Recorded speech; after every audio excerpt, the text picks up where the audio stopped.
Hello students, कैसे हैं आप सब। आई होप आप सब अच्छे होंगे और अपनी स्टडीज को अच्छे से कर रहे होंगे और साथ ही साथ आप मेरे लेक्चर्स भी फॉलो कर रहे होंगे। तो आज का जो टॉपिक है वो हमारा बाइनोमियल थ्योरम के ऊपर होगा, बाइनोमियल एक्सपेंशंस के ऊपर होगा। ठीक है, हम बाइनोमियल थ्योरम के स्टेटमेंट को जानेंगे, उसके बाद हम उसके जो टर्म्स के ऊपर जो क्वेश्चंस आते हैं एग्जाम में उन्हें देखेंगे कि कैसे हम फास्टली उन्हें इवेल्युएट कर सकते हैं। बाइनोमियल कोफिशिएंट्स को देखेंगे, फिर हम लास्ट में स्पेशल एक्सपेंशंस को भी जानेंगे कि वो कैसे क्वेश्चंस बनते हैं उनके ऊपर और क्या क्या ट्रिक्स हैं जिससे हम उन्हें बड़ी ही आसानी से इवेल्युएट कर पाए। तो चलिए शुरू करते हैं बाइनोमियल थ्योरम को। अब बाइनोमियल थ्योरम की स्टेटमेंट पर जाने से पहले मैं एक एग्जाम्पल लेना चाहूंगा। एग्जाम्पल है 1 प्लस होल स्क्वायर। ओके, तो अब जैसा कि बाइनोमियल वर्ड होता है बाय का मतलब क्या होता है 2। ठीक है, तो हम बाइनोमियल एक्सपेंशन में मेनली क्या कर रहे थे, होते हैं हमारे पास दो कोई टर्म्स होते हैं। मान लीजिए एक ए है एक बी है जो कि सेपरेट होंगे प्लस या माइनस से, ये टर्म है। फिर हम उसकी कोई पॉजिटिव इंटीग्रल पावर लेंगे, मान लीजिए 2 ले ली।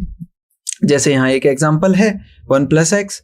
अगर इसे मैं जनरल आइडिया में लूं तो a प्लस बी का होल स्क्वायर क्या होता है बच्चों, a square plus 2ab plus b square. Okay, तो अगर मैं ये मेरा क्या होता है बच्चों, इसका एक्सपेंशन होता है। अब अगर आप थोड़ा ध्यान दें, और किस चीज पर ध्यान दें कि ये जो कोफिशिएंट्स है यहाँ पर क्या है 1 है। ओके, यहाँ पर क्या कोफिशिएंट है 1 है। यहाँ पर ए बी का क्या कोफिशिएंट है 2 है। यहाँ पर बी स्क्वायर का क्या कोफिशिएंट है, फिर से क्या है 1 है। तो जैसा कि हमने पिछली क्लास में एनसीआर का एक फॉर्मूला पढ़ा था। ओके, एनसीआर क्या किसी को याद है वो फॉर्मूला क्या है? अगर याद है तो प्लीज कमेंट करिए। ओके, तो n factorial by r factorial n माइनस r फैक्टोरियल, ये होता है एनसीआर का फॉर्मूला। अब जब हम बाइनोमियल एक्सपेंशन को पढ़ते हैं तो बाइनोमियल एक्सपेंशन में और एनसीआर फॉर्मूले में बहुत ही गहरा संबंध होता है, बहुत ही गहरा ताल्लुकात होता है। वो क्या होता है कि अगर आप इस a स्क्वायर के कोफिशिएंट को देखें तो ये क्या है, ये अगर आप n को 2 लें, ओके, तो 2c0 मेरा क्या होता है, 2c0 क्या होगा 2 factorial by 0 factorial 2 minus 0 factorial, जो कि क्या होता है 1 होता है। ठीक है, अगर आप 2c1 लें तो क्या होगा 2 factorial divided by 1 factorial 1 factorial, जो कि क्या आएगा 2 आएगा। ओके, अगर आप 2c2 लें फिर भी हमारा आंसर क्या आएगा 1 ही आएगा। तो देखा आपने ये रिलेशन को ऑब्जर्व किया कि अगर मान लीजिए कि मेरे पास दो टर्म है a प्लस b, a और b कोई दो टर्म है और उसकी मैंने 2 पावर की n2 है, तो NCR में मैं n को 2 लूं और r को वेरी कराऊं, r को 0 लूं कभी, 1 लूं कभी और 2 लूं, बस ये 2 ले सकता हूं। ये 3 r की मैं वैल्यू ले सकता हूं 0 1 2। ओके, तो जो मेरा NC0 आएगा वो a स्क्वायर का कोफिशिएंट होगा, सॉरी 2c0 आएगा वो a स्क्वायर का कोफिशिएंट हुआ, 2c1 ab का कोफिशिएंट हुआ और 2c2 b स्क्वायर का कोफिशिएंट हुआ।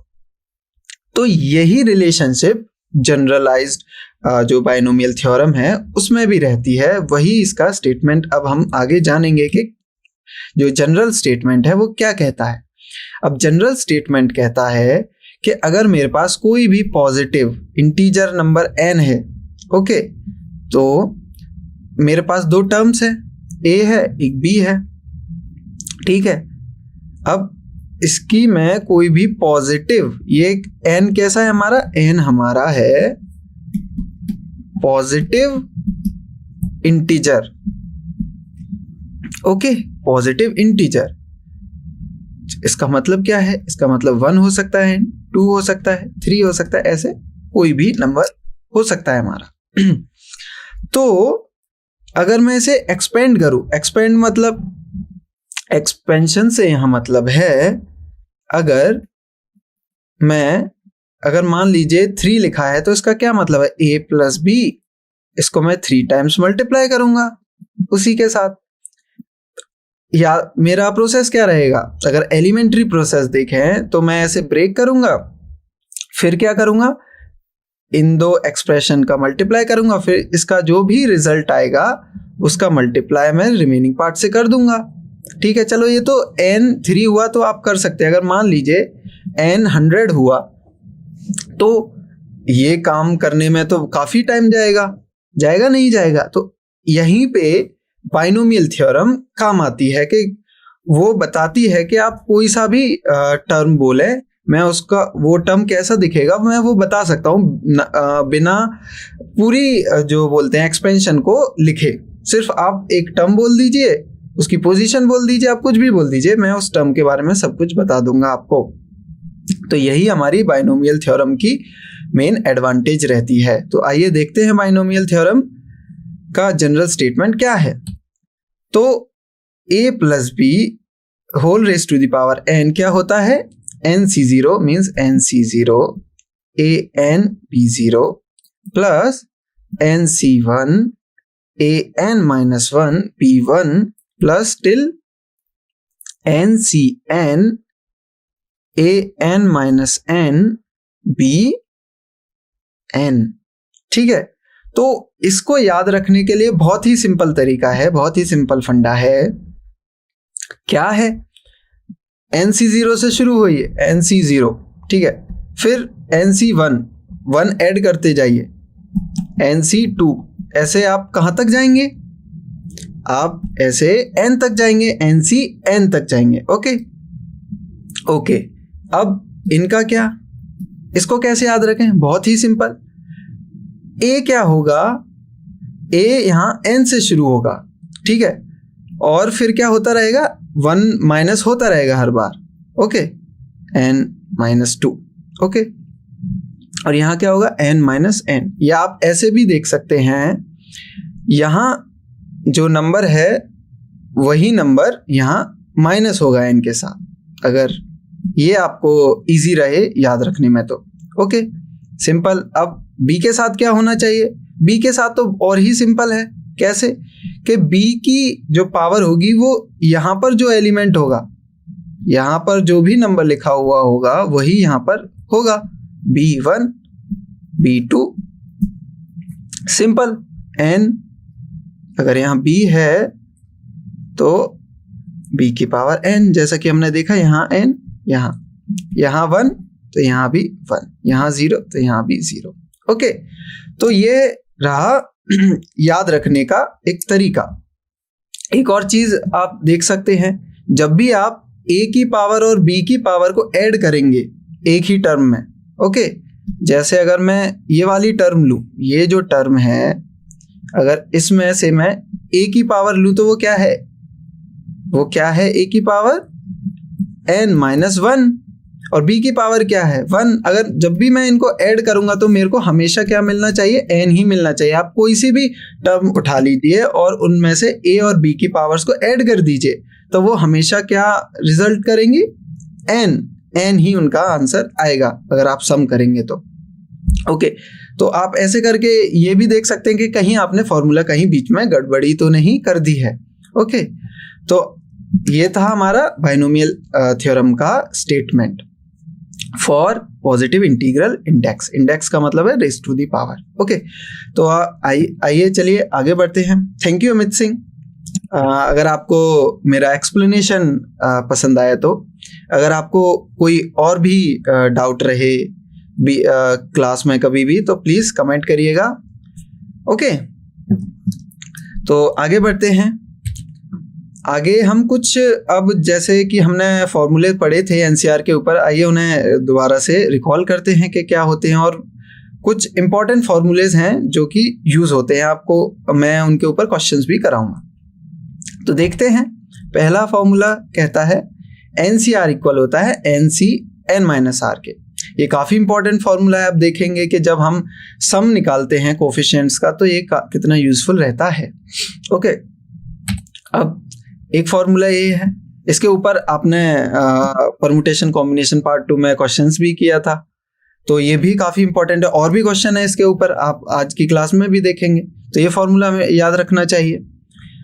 ओके, तो इसे याद रखने का क्या है, सिंपल, कि अगर जब भी मेरे पास n वाली टर्म सेम हो और r वाली टर्म में एक ही डिफरेंस हो, मतलब r और r+1, तो मैं क्या लिख सकता हूँ, सिंपल, मैं नीचे r+1 लिखूंगा। जब मैं नीचे r+1 कर रहा हूँ तो ऊपर मैं n को अकेला क्यों छोड़ू, मैं ऊपर n भी +1 कर दे रहा हूँ, दोनों सेम सेम, r+1 n+1 हो गए याद, NCR।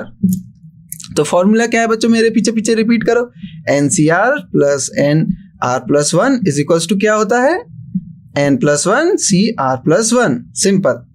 ओके, आइए नेक्स्ट फॉर्मूला की तरफ चलते हैं। नेक्स्ट फॉर्मूला कहता है NCR+1 डिवाइडेड बाय NCR क्या होता है, n माइनस r r+1। ओके, तो ओके अमित सिंह, आपको फर्स्ट पॉइंट मैं समझ नहीं आया। ओके, तो फर्स्ट पॉइंट जो है आपको डेरिवेशन चाहिए अगर इसका, चलिए मैं ड्राइव भी कर देता हूँ। वैसे हम डेरिवेशन की तरफ नहीं जाना चाह रहे क्योंकि ये और क्लास लेंदी हो जाएगी, तो मैं इग्नोर एक तरीके से वो करना चाहता हूँ कि अगर आपको डेरिवेशन चाहिए तो मैं अगर क्लास के लास्ट में अगर टाइम मिला तो मैं ज़रूर इन सब का डेरिवेशन प्रोवाइड कराऊंगा। अभी के लिए आपको ये फॉर्मूलेज याद होना ही बहुत इम्पोर्टेंट है। मैं फिर से दोबारा से रिपीट करवा देता हूँ अपने फॉर्मूलेज को। फर्स्ट फॉर्मूला क्या है, NCR, वो इक्वल होता है NC n माइनस आर के। ओके, अगर आप एग्जाम्पल लेना चाहें तो अगर मैं बोलूँ 2C1 इक्वल होगा 2C 2 माइनस 1 के। अब दोनों को एक्सपेंड कर लेते हैं। ओके, तो 2 फैक्टोरियल 1 फैक्टोरियल 1 फैक्टोरियल, ये क्या होगा 2 फैक्टोरियल। अब इसको इवेलुएट करते हैं, 2 फैक्टोरियल नीचे क्या है 1 फैक्टोरियल 1 फैक्टोरियल, सेम। तो आप एग्जाम्पल से वेरीफाई कर सकते हैं कि हाँ ये फॉर्मूलेज काफ़ी क्या है, ये फॉर्मूलेज एकदम सही हैं।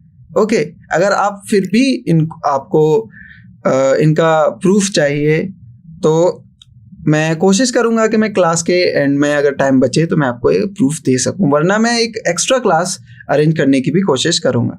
ओके, क्या मैं आगे जा सकता हूं अमित सिंह?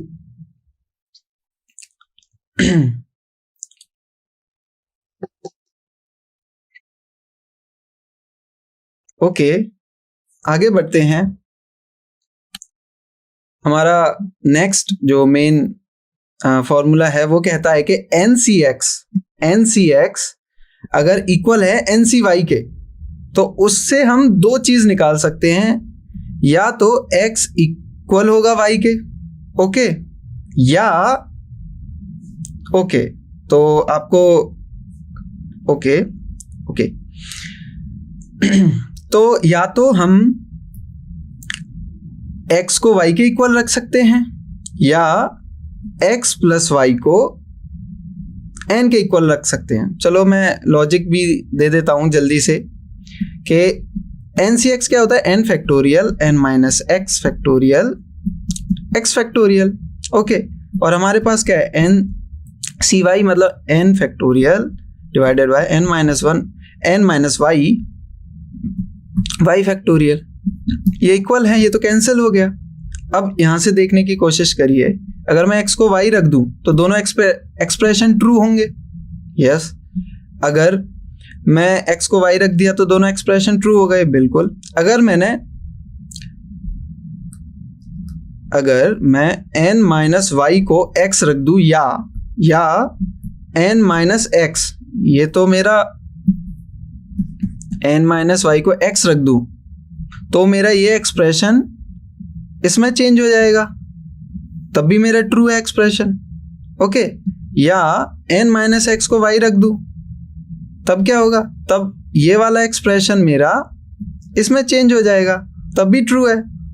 तो ये छोटा सा वो आपको समझने में आसानी रहे तो वो है। मेनली तो आपको ये याद रखना है, जब भी आप n C x is equals to n C y दिखें तो आपके मन में क्या आना चाहिए? एक्स इक्वल्स टू वाई और x plus y equals to n ही आना चाहिए। ओके, चलिए आगे देखते हैं एग्जांपल्स में कि कैसे अब जो हमने पीछे पढ़ा उसमें से क्या क्या फॉर्मूलेज हम यूज करेंगे और कैसे इंप्लाई करेंगे कि हमारा आंसर आए। तो क्वेश्चन क्या है? क्वेश्चन ने बोला है जो कोफिशिएंट्स हैं, coefficients of 3 consecutive terms in the expansion of 1 plus x की पावर n। अब 1 plus x की पावर n हम कैसे लिख सकते हैं? nc0। बच्चों बोलो, कमेंट करिए या मेरे साथ रिपीट करिए कि आपको भी ये याद रखने में आसानी रहेगी। nc0 फर्स्ट टर्म की power n minus 0 second term की पावर 0, क्योंकि ये रहेगा।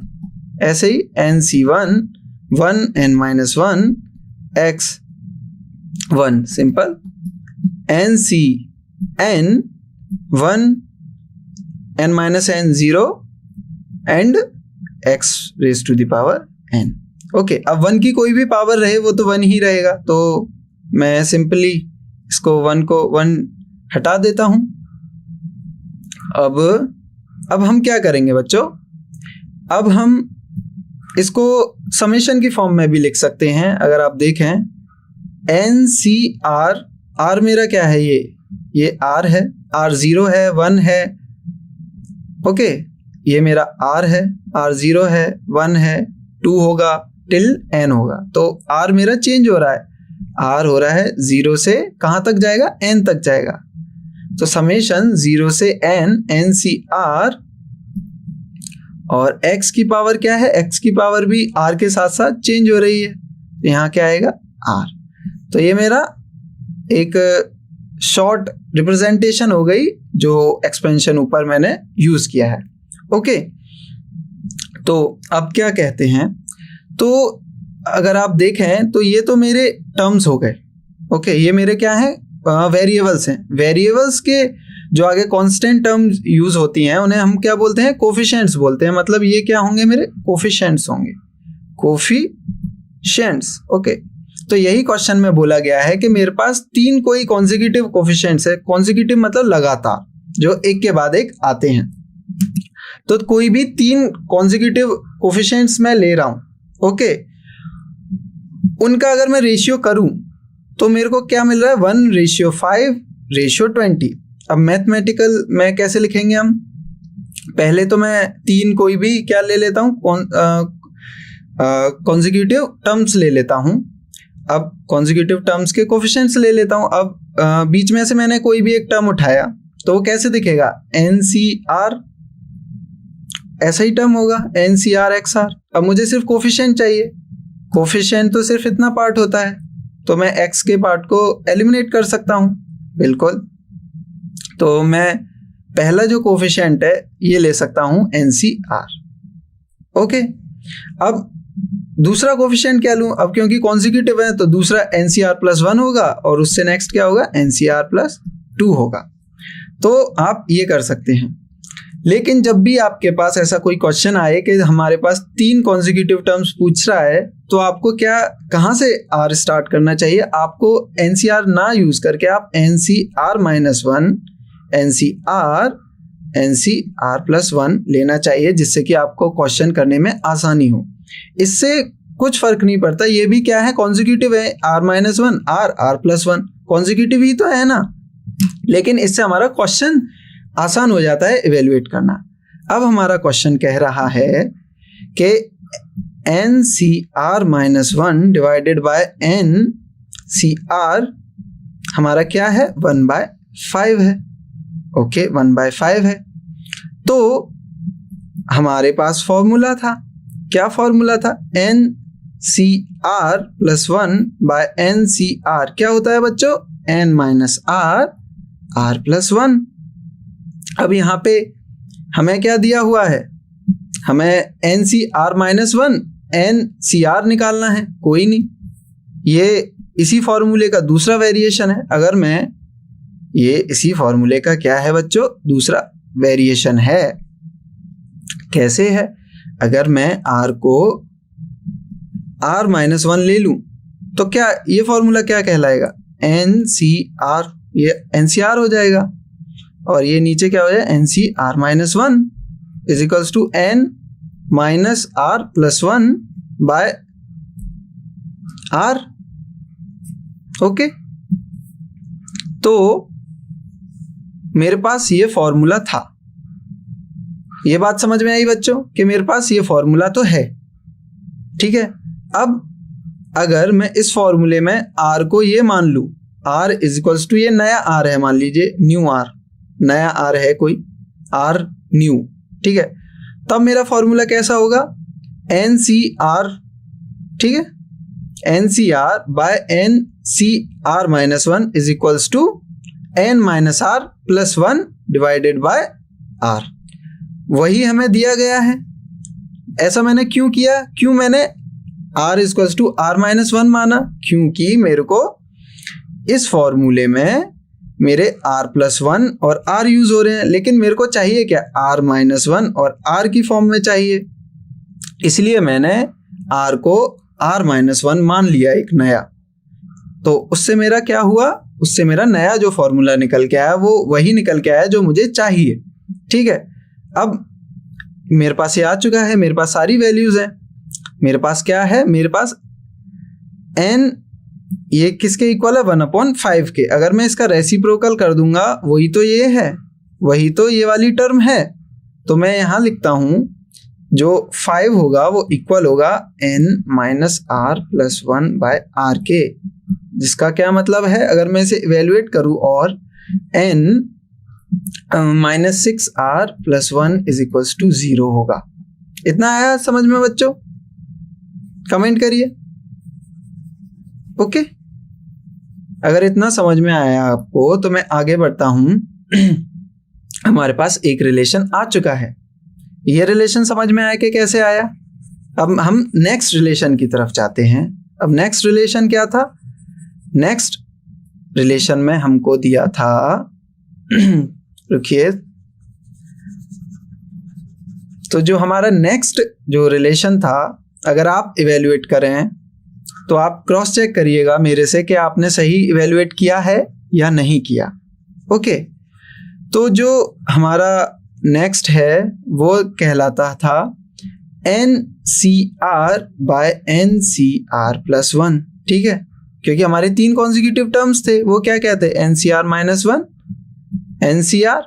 NCR+1। हमने इन दोनों का रेशियो निकाला, उससे एक एक्सप्रेशन निकल के आया ये। अब हम इसका निकालेंगे, उससे कोई एक एक्सप्रेशन निकल के आएगा। चलिए देखते हैं वो एक्सप्रेशन। पहले तो क्वेश्चन में बताया गया है ये 5/20 होगा, जिसका मतलब है 1/4 होगा। ओके, अब इसके बाद, अब ये तो डायरेक्ट फॉर्मूला होता है, इसमें तो हमें कोई नया R नहीं लेना, कोई नया R इक्वल्स टू R-1 नहीं लेना, ठीक है। तो ये तो डायरेक्ट क्या है, फॉर्मूला है। ओके, तो ये जो फॉर्मूला है ये क्या है, ये वाला फॉर्मूला जो है हमारा, जो नीचे लिखा हुआ है, और ये है, ये एक दूसरे के क्या है, रेसिप्रोकल है, सिंपल। तो हम क्या करेंगे ये जो होगा इसमें क्या होगा बच्चों, इज इक्वल्स टू 4 बनेगा। बनेगा कि नहीं बनेगा, यस। अब इसको सिंप्लीफाई करते हैं तो ये क्या देगा, सिंप्लीफाई करके ये देगा N-5R-1 इक्वल्स टू 0।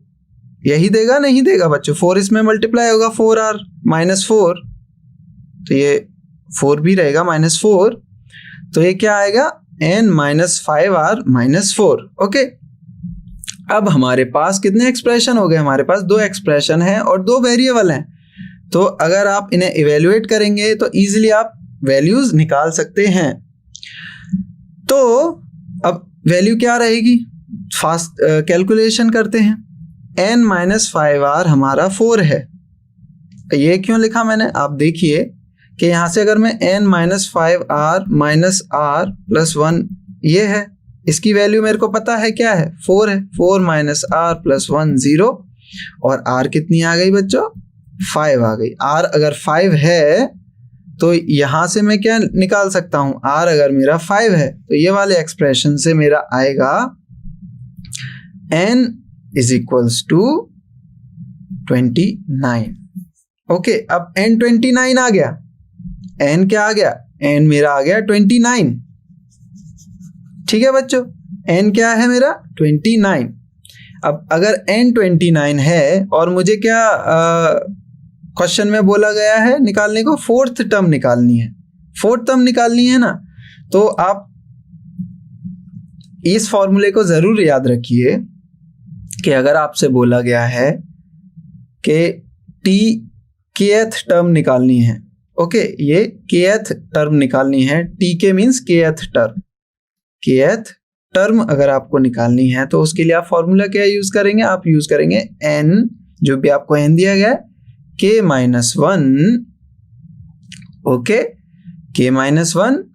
फिर आप क्या करेंगे, फिर आप जो भी अगर मान लीजिए a plus B power n है तो आप लिखेंगे a n minus k plus 1 b k minus 1। ये क्या होगी हमारी इन जनरल kth टर्म। आप इसको याद रखिए, ये बहुत यूज होगी, kth टर्म।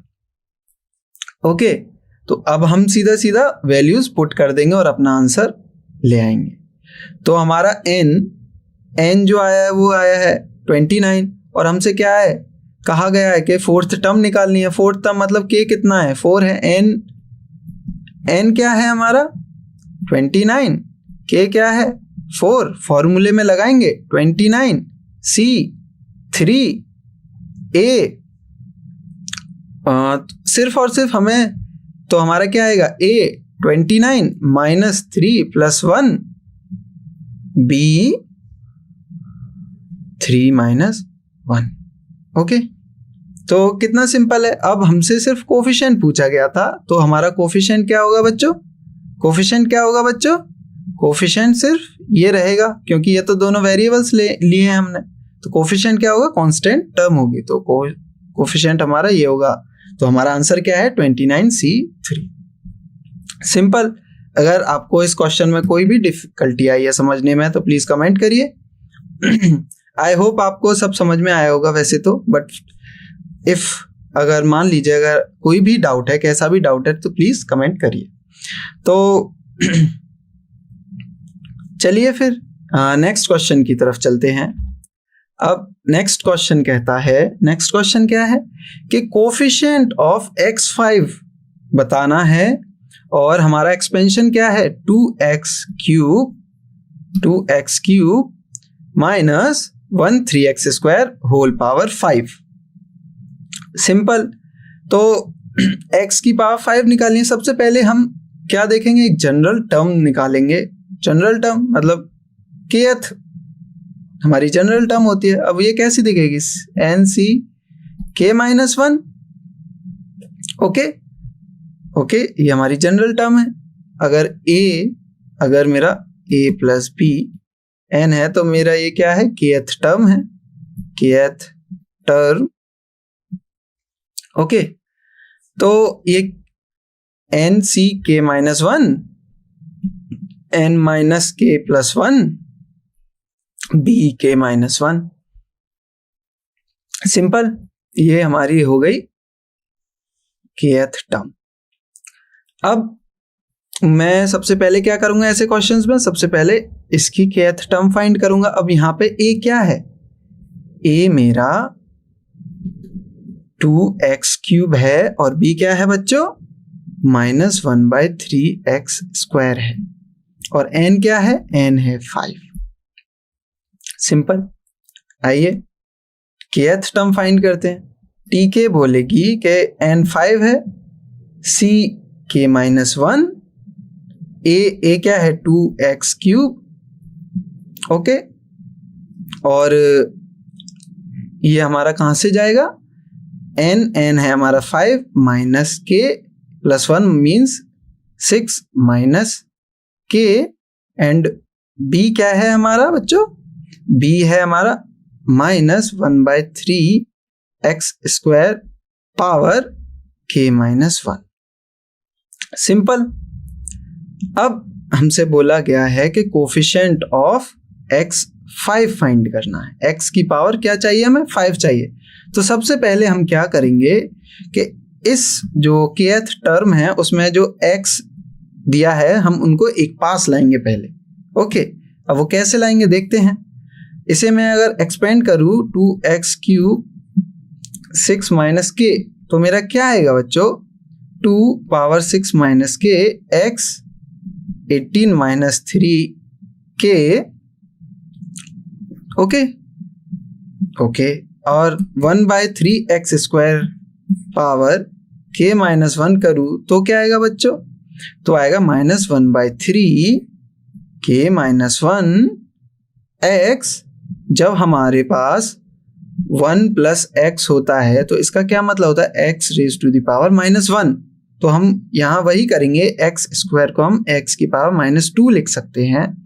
तो x -2 और -1, इसे और सिंप्लीफाई करेंगे तो ये जो पावर्स हैं वो क्या होंगे बच्चों? मल्टीप्लाई हो जाती हैं। ओके, इस चीज का आप ध्यान रखिए कि ऐसे जब भी लिखा होता है, मान लीजिए 2 की पावर 3 देन पावर 2, तो ये क्या होगा? 2 3 × 2, 2 की पावर 5। ओके, तो वही हम करेंगे। तो ये कैसा बन जाएगा?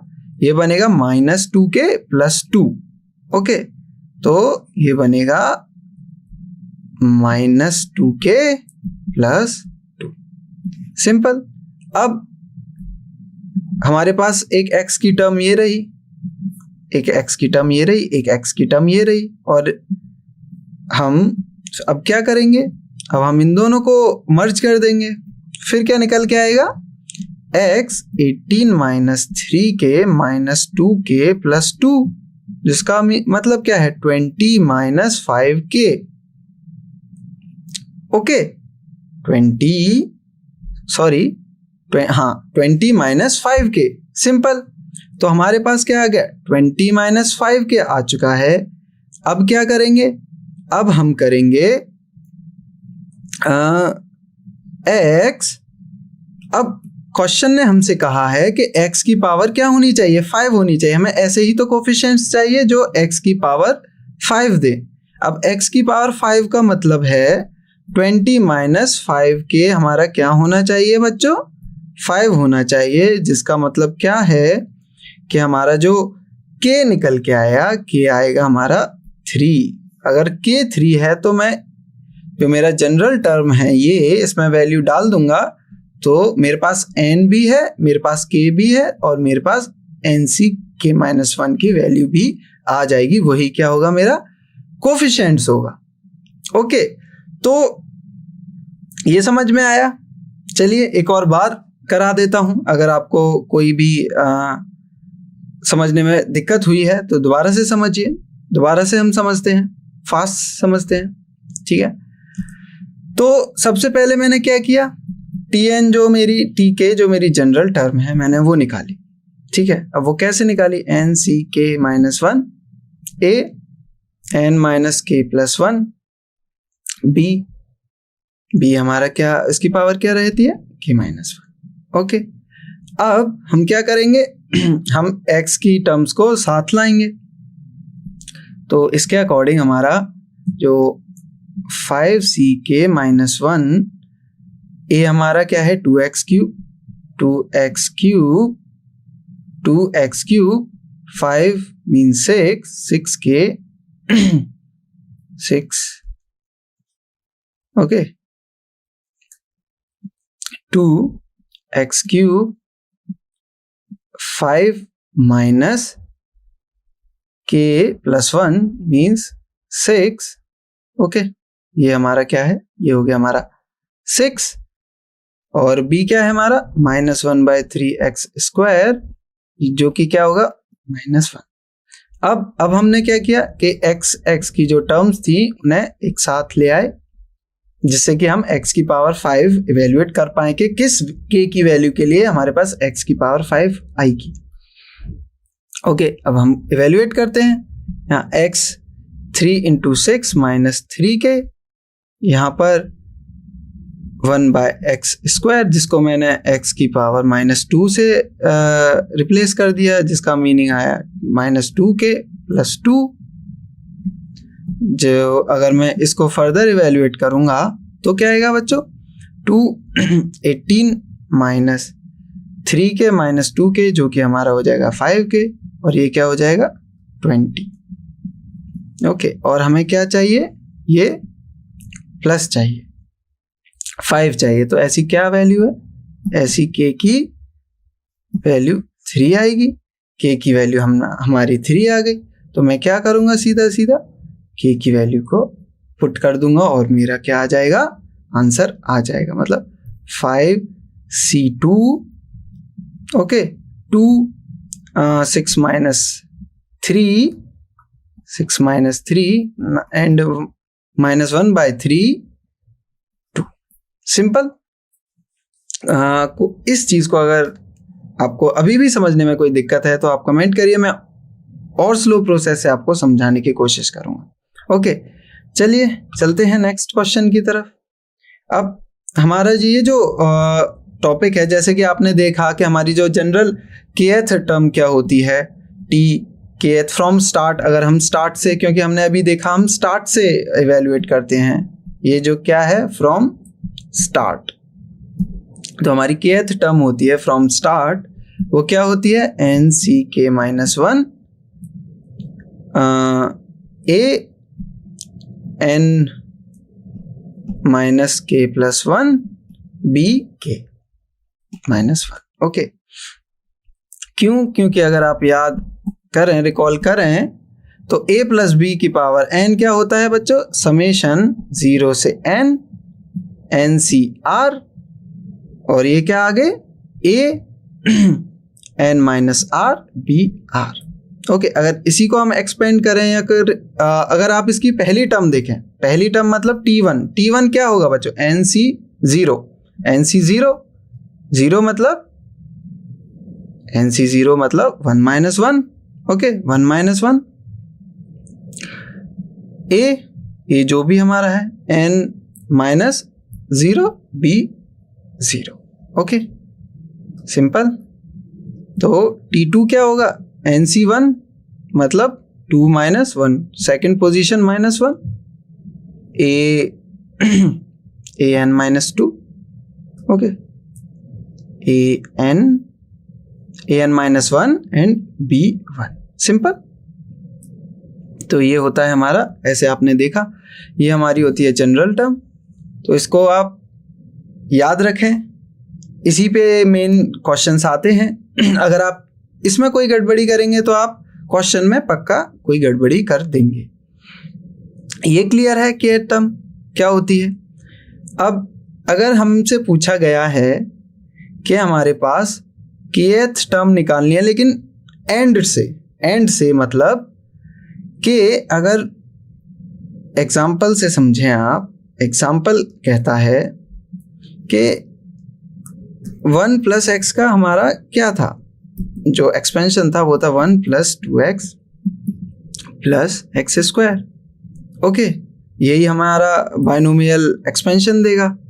तो अगर बोला है कि kth टर्म निकालनी है लास्ट से। ओके, तो इसका मतलब है, अगर आप इसको स्टार्टिंग के टर्म में देखें तो वो क्या मतलब है, वो मतलब है अगर ये जो कौन सी टर्म है, ये लास्ट टर्म है, तो लास्ट टर्म जो है फ्रॉम स्टार्ट, लास्ट टर्म, या ऐसे बोलूं, जो अगर मेरा n अगर इंटीग्रल वैल्यू है, ओके, तो बाइनोमियल एक्सपेंशन में कितनी टर्म्स होंगी, n + 1। ये याद रखिए। अगर यहाँ स्क्वायर है, मतलब अगर यहाँ 2 है तो मेरी कितनी टर्म आई है, 2 + 1 3। अगर 3 होगा तो कितनी टर्म आएंगी, n अगर 3 होगा तो मेरी 4 टर्म आएंगी, अगर 5 होगा तो 6 आएंगे, अगर n होगा तो n + 1 टर्म्स आएंगी। सिंपल, n + 1 टर्म्स आ गई। तो ये वाली जो टर्म है वो फर्स्ट, अगर मैं 2 कॉलम बनाऊं, ये है लास्ट से देखने का और ये है स्टार्ट से देखने का।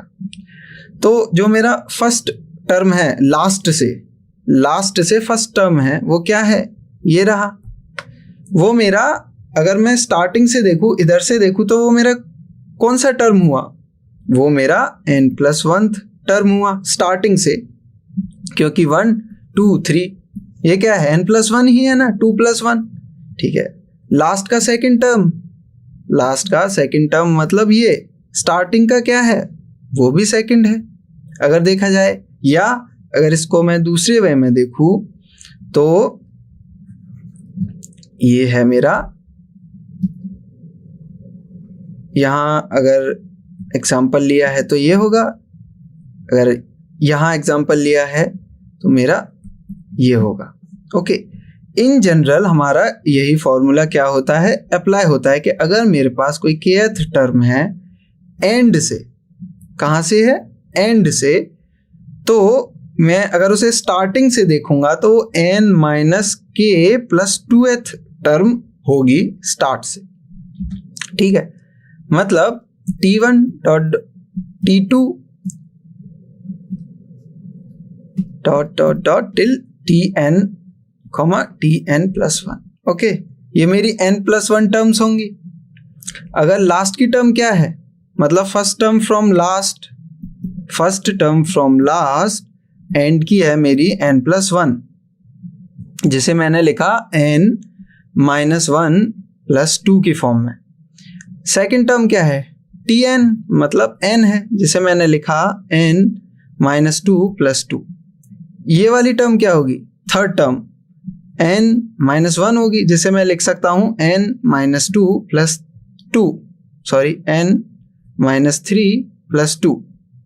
ओके, ऐसे ही करके अगर मैं kth टर्म पे पहुंचूंगा तो मेरा क्या यहाँ पर कैसा रूल लग रहा है कि n-k+2 ऐसा रूल लग रहा है, वही यहाँ लिखा हुआ है। ओके, तो इसके पीछे का लॉजिक तो ये था। अगर आप इस चीज को अगर याद रखेंगे तो आपके लिए क्वेश्चन करना कैसा हो जाएगा, बहुत ही इजी हो जाएगा। देखिए अब क्वेश्चन ने बोला कि अगर मेरे पास एंड से 1011th पोजीशन देखें, एंड की अगर 1011th पोजीशन देखूं मैं एक्सपेंशन की, और एक्सपेंशन क्या दिया हुआ है, मेरा एक्सपेंशन दिया हुआ है ये, तो वो मेरा दिया हुआ है कि ये वाली पोजीशन का जो टर्म होगा, जो भी टर्म जो होगा वो इक्वल होगा किसके, अब लिखते हैं इसको मैथमेटिकल टर्म में कि T1011 पोजीशन जो है लास्ट से। अब क्योंकि अभी हमने लास्ट से तो हमारे पास कोई एक फॉर्मूला नहीं है, ये जो हम kth फॉर्मूला जो लिखते हैं वो स्टार्ट से देखते हैं, तो हमारे पास स्टार्ट वाला फॉर्मूला है, लास्ट वाला नहीं है। तो क्योंकि अभी हमने पीछे देखा kth टर्म फ्रॉम एंड कैसे लिख सकते हैं, n-k+2।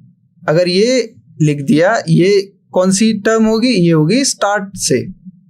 ओके, तो सबसे पहले इस एंड वाले नजरिए को हम स्टार्ट वाले नजरिए से देख लेते हैं। तो 101 जो एंड वाला जो टर्म है वो किस में चेंज हो जाएगा, ये हो जाएगा n कितना है 2022, ये हमारा n है, ठीक है। माइनस k कितना है 01011+2, ये कितना आएगा बच्चों, सॉल्व करते हैं। 2024 - 1011, सिंपल, कितना आएगा 3102। ओके, तो हमको अब दिया हुआ है कि 2013 इक्वल है किसके, 1024 times 1011 term from the beginning. अब हम ये बिगनिंग से दी हुई है तो हम लिख सकते हैं 1011, ये हमें क्या हुआ है, दिया गया है। और हमको क्या फाइंड करना है, मॉड x की वैल्यू फाइंड करनी है। तो हमारे पास ये दिया हुआ है, तो चलिए जो दिया हुआ है हम वहीं से स्टार्ट करेंगे। देखते हैं, ये रहा, ये जैसा कि मैंने अभी समझाया। अब क्या करेंगे, कुछ नहीं करेंगे, kth का सीधा क्या करेंगे, फॉर्मूला यूज करेंगे। अब फॉर्मूला क्या था? फॉर्मूला था n, जो भी n है हमारा, c तो c है, k माइनस 1 a, जैसा कि एक्सपेंशन में a दिया है b भी दिया है, n minus k plus 1 b k minus 1। Okay, ये हमारा आया था। n हमारा ये है, k हमारा 1013 था, हम 1 माइनस करते हैं तो 1012 बचेगा फॉर्मूले के अकॉर्डिंग। ये हमारा a था, a क्या था इसको याद रखिए, एक्सप्रेशन में हम दिया ही हुआ था, a ये था। यहाँ क्या आएगा? सिंपल सा क्या आता है हमारे पास, ठीक है। तो रुकिए, तो n c k minus 1 b, ये क्या होता है? n माइनस k प्लस 1, ये आ गया। फिर ये b की वैल्यू है, ये हमारा 1012 क्या है, ये जो यहाँ यूज होता है वही हम इसको यहाँ पे यूज करते हैं। ये तो हो गई T1013 की बात। अब T101 कैसा दिखेगा? 2022, सिंपल, क्योंकि n तो वही है। यहाँ क्या आएगा? 1010। क्यों? क्योंकि हमारा कैसी पोजीशन दे रखी थी, ये तो हमें दे ही रखा था ना कि हमारी स्टार्टिंग की पोजीशन क्या होनी चाहिए, ये वाली।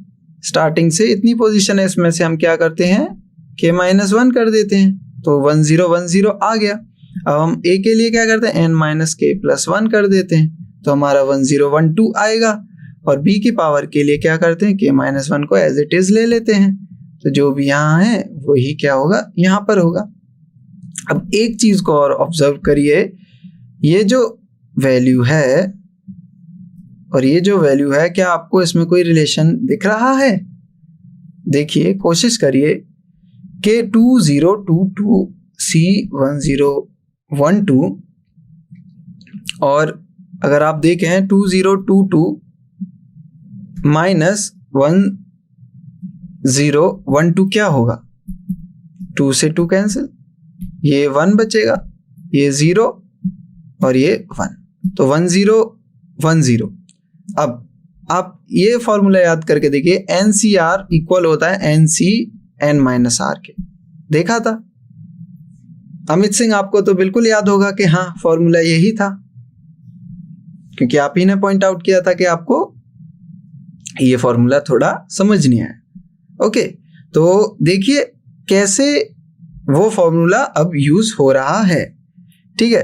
तो कितना इंपॉर्टेंट है वो फॉर्मूलेस। ओके, अगर आप उन्हें भूलेंगे तो आप क्वेश्चन में भी भटक जाएंगे।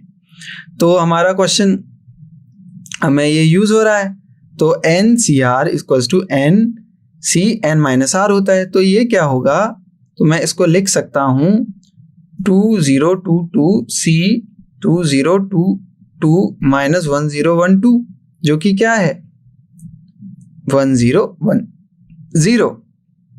अब 1010 है, तो यहां से हम ये कह सकते हैं कि ये दोनों टर्म कैसे हो सकती हैं, कैंसिल आउट हो सकती हैं, क्योंकि दोनों की जो वैल्यू आएगी वो कैसी आ रही है, सेम आ रही है, ठीक है। आइए नेक्स्ट स्टेप देखते हैं। नेक्स्ट स्टेप में ये कुछ नहीं किया, बहुत ही सिंपल है कि इसको सिर्फ सिंप्लीफाई किया है। सिंपल, 4x/5 की पावर यहाँ इतनी है, अगर आप इसे कैंसिल आउट कर दें तो हमारे पास एक्सप्रेशन में क्या बचेगा, 4x/5 power 1010 minus 5/2x power 1012 is equals to 4x/5 power 1012 minus 5/2x power 1010। Okay, अब ये इधर रेसिप्रोकल होकर जाएगा, तो कितनी पावर आएगी हमारे पास, यहाँ 10 सेम ही टर्म है, बस पावर डिफरेंट है, तो क्या होगा माइनस 1010, सेम इसके साथ होगा, ये वाला इधर जाएगा रेसिप्रोकल होके। ओके, तो यहाँ भी सेम पावर है 1010, तो ये क्या होगा माइनस 1010। ये कैसे क्यों हुआ, अगर आप ये देखना चाहें 5 square into x is equals to, अगर 25 दिया हुआ है तो हम क्या करते हैं 25/5 स्क्वायर लिखते हैं, या इसको ऐसे भी लिख सकते हैं 25 इंटू 5 की पावर -2। 25 को कैसे लिखते हैं 5 स्क्वायर इंटू 5 की पावर -2, जिसको हम सिंपली कैसे कर सकते हैं 2 - 2। ओके, तो पावर क्या हो जाती हैं जब सेम एक्सपोनेंट रहता है तो माइनस हो जाती है, प्लस हो जाती हैं, सॉरी। जब सेम एक्सपोनेंट जब सेम बेस रहता है तो पावर कैसी हो जाते हैं प्लस हो जाती हैं। इन जनरल क्या होता है am इंटू an है, तो हम लिख सकते हैं am प्लस n। ओके, तो हमारा ये आया, तो ये अगर इसे इवेल्युएट करेंगे तो ये 2 आएगा, और इसे भी जब इवेल्युएट करेंगे तब भी हमारा क्या आएगा 2 आएगा, और हमारा साथ की साथ ये तो चल ही रहा है। इसको भी ध्यान में रखिए 1024। इसको जब आप प्राइम फैक्टराइज करेंगे तो आपके पास 2 की पावर 10 आएगी। अब जब सब आप ओपन कर लेंगे तो चलिए ओपन करते हैं। तो सबसे पहले तो माइनस तो रिमूव हो जाएगा, क्योंकि हमारी पावर क्या है इवन है, इवन में तो माइनस रिमूव हो जाता है। तो 5/2 की पावर 2 x की पावर 2 इज इक्वल्स टू 4 की पावर 2 x की पावर 2 डिवाइडेड बाय 5 की पावर 2 की पावर 10। वही क्या है यहाँ पर लिखा हुआ है डायरेक्टली। ओके, ठीक है। तो अब हम कुछ नहीं करेंगे, x की पावर को एक साइड लाएंगे सिर्फ, और बाकी कांस्टेंट टर्म को अदर साइड लाएंगे। तो हमारा क्या आएगा x की पावर 4, 5 की पावर 4, क्योंकि 5 2 ऐड हो जाएगा, जो कि क्या बनेगा 5 2 is equals to 5 2 + 2 4। Okay, same 2 की पावर 2 की पावर 10, 2 की पावर 4, सब क्या हो जाएंगे एक साथ ऐड हो जाएंगे। तो कितना आएगा 16 आएगा। ओके, आई थिंक ये आएगा 5 की पावर 4 बाय 2 की power 16 is equals to x4, क्योंकि हमने x इधर ले गए, हमारा x टर्म इधर गया, और बाकी कांस्टेंट टर्म्स को हमने क्या किया, कांस्टेंट टर्म को हम लेफ्ट साइड ले आए। ओके, और x की टर्म को हम राइट साइड ले गए। अब क्या करेंगे, सिंपल, अब हम कुछ नहीं करेंगे। अगर आपको याद हो तो अगर x² = 1 दिया हुआ है तो हम क्या करते हैं मॉडुलस लगाते हैं और इधर रूट की वैल्यू लगा देते हैं, और साथ के साथ प्लस माइनस का सिंबल। तो हमारे पास क्या आया, मतलब जब हमें x² 1 दिया हो तो mod x = हम क्या करते हैं √1।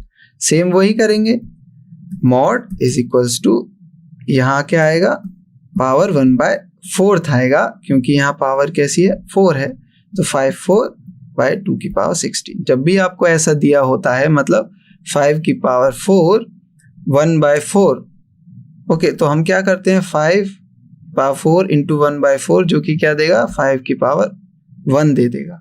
ओके, क्योंकि ये कैंसिल आउट हो जाएंगे। सेम यहाँ होगा कि 5/4 4 × 1/4 डिवाइडेड बाय 2 की पावर 16 × 1/4, ये तो 1 हो गया। यहाँ क्या हो जाएगा, ये 4 से 4 टाइम्स गया, तो ये हो गया 4।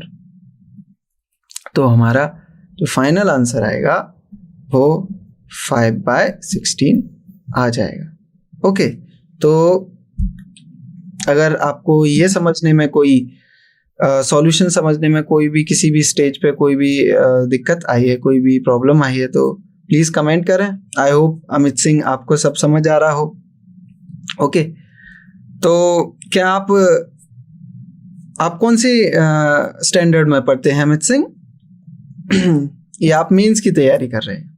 कमेंट करिए, और ये साथ के साथ ये भी बताइए आपको मेरे एग्जाम्पल्स और एक्सप्लेनेशन कैसा लग रहा है। अगर आपको कोई सुधार चाहिए तो आप वो भी आप कमेंट करिए। मैं कोशिश करूँगा कि आप किस और अच्छे तरीके से समझ सकते हैं, मैं वही कोशिश करूँगा। ओके, अभी आगे चलते हैं। ओके, तो जैसा कि हमारा आंसर था 5/16। अब आया मिडिल टर्म। अब जैसे कि हमने देखा जब n होता है तो हमारे पास t1 आएगा till T N plus one terms आएंगी। ठीक है, अब मान लीजिए एन क्या है हमारा,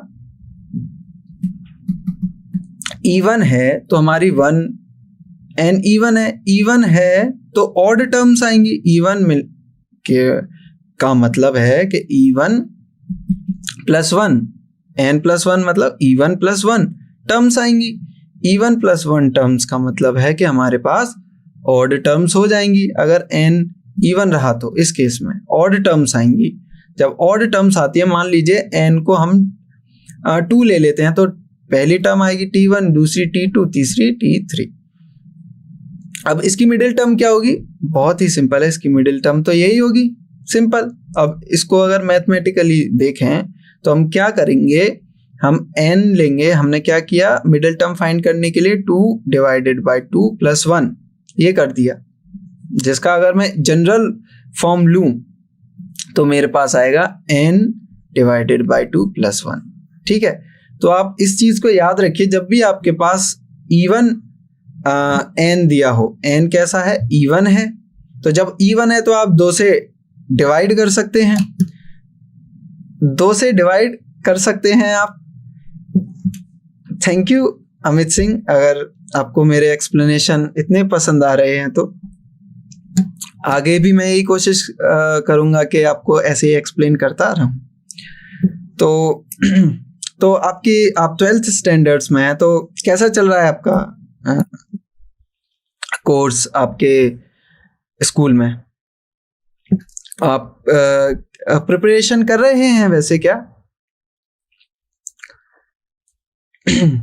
तो चलिए, तो जो n अगर इवन होगा तो मैं 2 से डिवाइड कर सकता हूँ। 2 से अगर मैं डिवाइड कर सकता हूँ तो 2 से डिवाइड करूंगा, उसके बाद अगर मैं प्लस 1 कर दूं तो वो मेरा कैसा टर्म आ जाएगा, वो मेरा मिडिल टर्म होगा। कब होगा? जब n मेरा कैसा हो, इवन हो। तो ये तो था थ्योरी। देखिए इसका जनरल फॉर्म, तो जब n इवन होता है तो हम क्या करते हैं मिडिल टर्म निकालने के लिए, n बाई 2 करते हैं, फिर 1 प्लस कर देते हैं। और हमें बाकी तो फॉर्मूला पता ही है, जब t के होता है तो क्या होता है, यहाँ पे t n बाई 2 प्लस 1 है, तो हमने क्या किया, n c ये टर्म -1 करते हैं, जो कि n बाई 2 प्लस 1 -1 करेंगे तो n बाई 2 आएगी। यही यहाँ पे लिखा हुआ है, ये रहा n, ये रहा a का कैसा पावर रहता है, n minus n by 2, n minus n by 2 क्या देगा हमारा, प्लस का n बाई 2। और b की पावर क्या होती है, जो यहाँ पे होता है वही क्या होता है, b होता है। ओके अमित सिंह, तो आप नाइस, आप मेरे सभी लेक्चर्स फॉलो करते हैं। अगर आपको कभी भी कोई भी दिक्कत आए तो आप प्लीज़ कमेंट में बताइएगा, मैं उसमें और सुधार करने की, आपको और एग्जांपल्स चाहिए और क्वेश्चंस चाहिए, वो करने की कोशिश करूँगा। ओके, तो चलते हैं हम अमित सिंह। तो आपको ये मिडिल टर्म समझ में आया? अगर इसमें कोई दिक्कत नहीं है तो हम आगे बढ़ेंगे। ओके, आई होप आपके सब अच्छे चल रहा हो, मीन्स यस।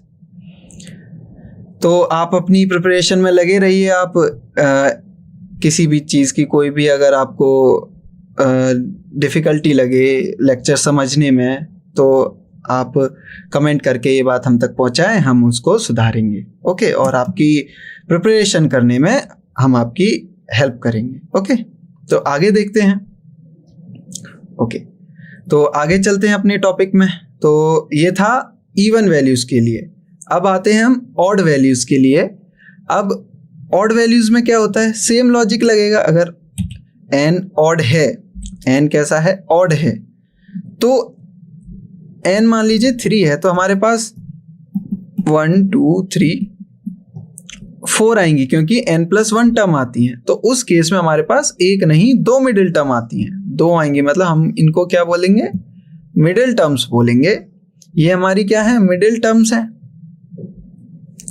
अब ये दो हमारी मिडिल टर्म्स हैं।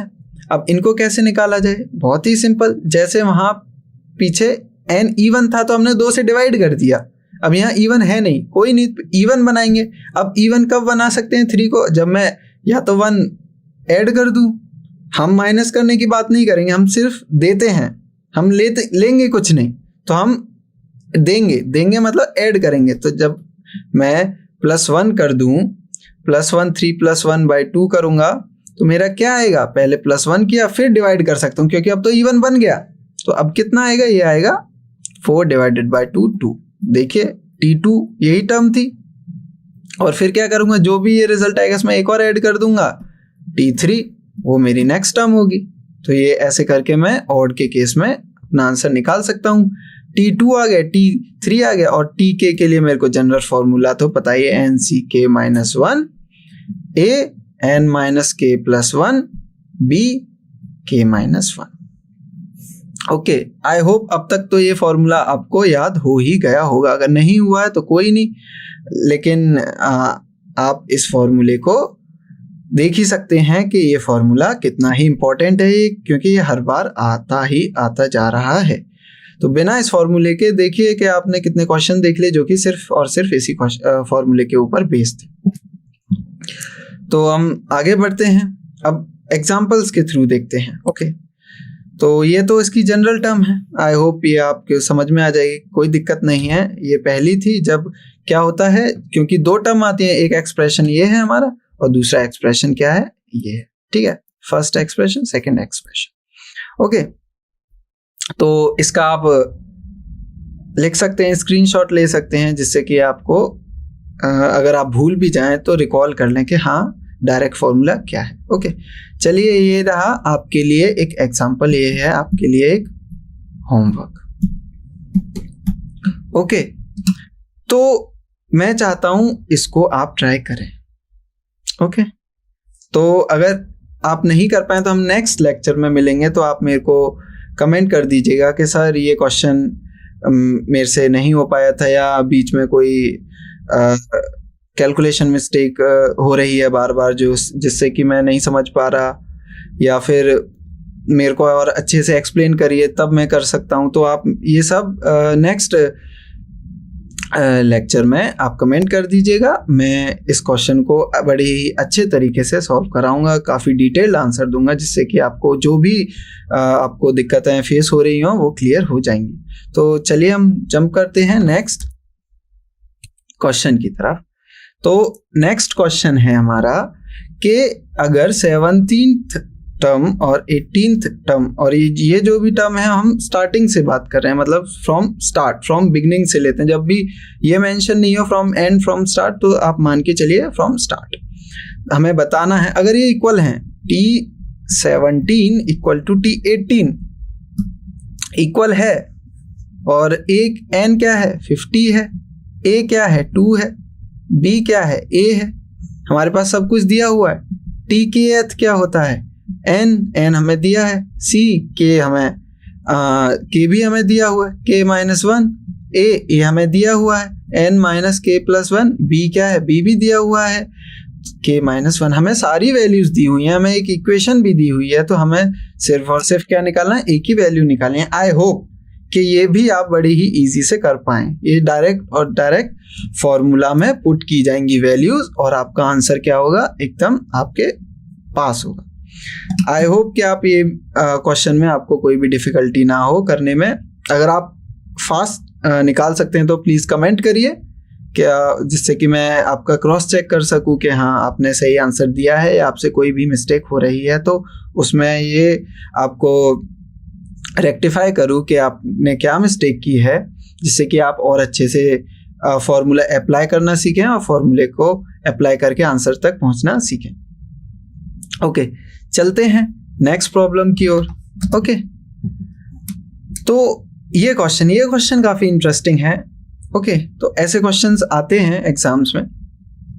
तो ये बोल रहा है कि नंबर ऑफ इंटीग्रल टर्म्स, मतलब इंटीग्रल टर्म्स बतानी है मुझे, और एक्सपेंशन दिया हुआ है मेरे को 3/1/2 + 5^1/4 पावर 680। देखा, यहाँ पे देखा आपने पावर कितनी हाई है, 680। इसीलिए हमारे पास क्या आता है, हमारे पास आता है बाइनोमियल थ्योरम, बड़ी काफ़ी ही यूज़ होती है। कितने ये क्वेश्चन आपके लिए सोचने वाला है कि कौन ही अब 680 पावर को एक्सपेंड करेगा, हर एक टर्म को लिखेगा, समीशन को लिखेगा, अगर सिर्फ उसे नंबर ऑफ इंटीग्रल टर्म्स बतानी है।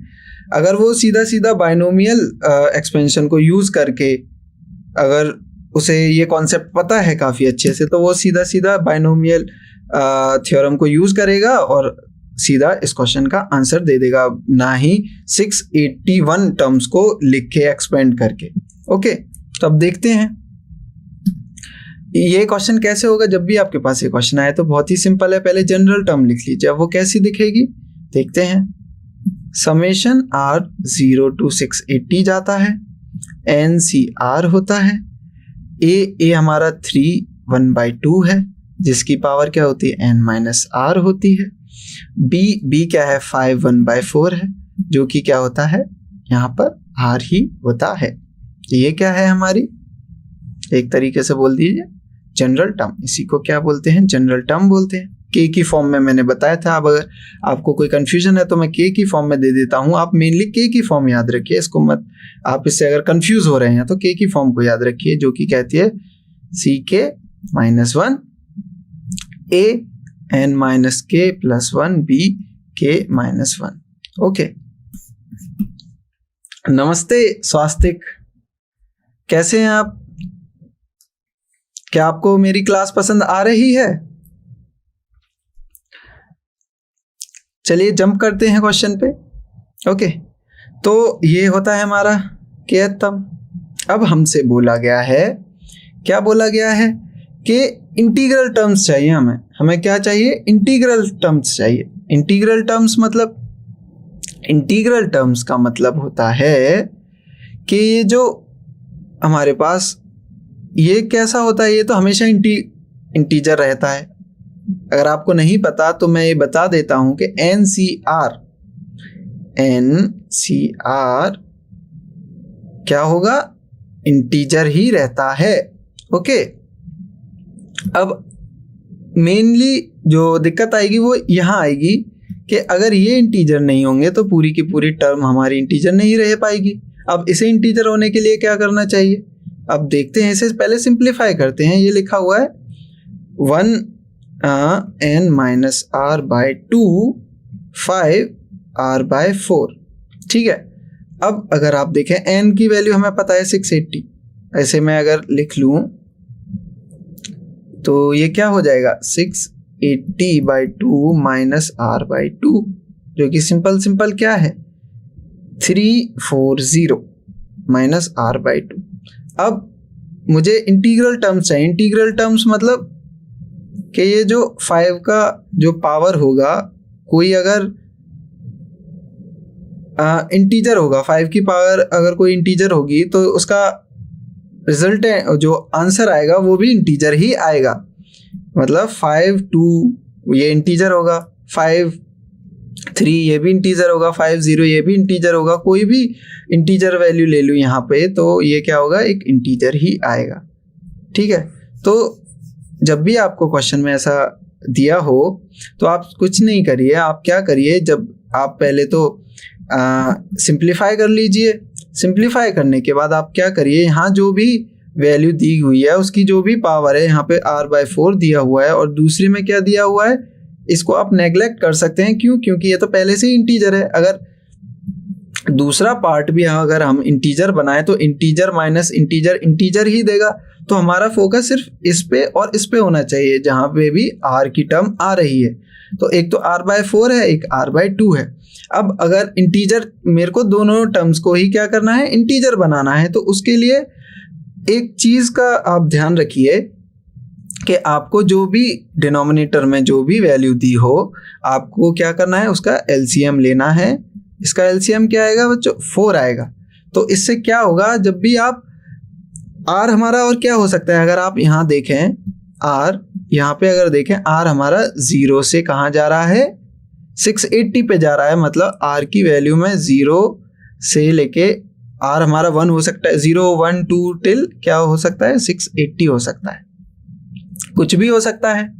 अब आर 0 हो सकता है, ठीक है। नेक्स्ट टर्म क्या होगी, आर अगर 4 होगा, जो हमने एलसीएम लिया है अगर 4 होगा तो आर बाय 4 कैसा होगा, ये भी इंटीजर होगा, आर बाय 2 भी क्या होगा इंटीजर होगा। इसलिए हम क्या लेते हैं एलसीएम लेते हैं, जिससे कि जो भी हमारे यहाँ पे जो भी पावर्स की जो भी टर्म्स हैं वो कैसी रिजल्ट दें, वो भी एक इंटीजर ही रिजल्ट दें। इसलिए हम क्या करते हैं, जो भी डिनोमिनेटर में नंबर है उसको हम एलसीएम ले लेते हैं, और जब एलसीएम ले लिया तो फिर क्या करते हैं आर की वैल्यू स्टार्ट करते हैं। आर की वैल्यू हम 0 से स्टार्ट करते हैं, उसमें 4 ऐड करते जाते हैं, और ऐसा हम कहाँ तक जाएंगे, जहाँ तक जो भी लास्ट वैल्यू है 680, लेकिन हमें कितने का डिफरेंस चाहिए 4 का।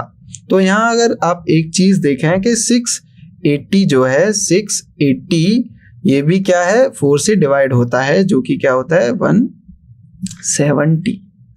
ओके, जो क्या होता है 170। तो मतलब अगर मैं 0 4 8 ऐसे करते जाऊंगा, ऐड करते जाऊंगा, तो मतलब मेरे को ये नंबर मिलेगा ही मिलेगा। तो मैं यहाँ पे रुक जाऊंगा, इससे ऊपर जाऊंगा नहीं, क्योंकि आर मेरा 680 मैक्सिमम हो सकता है।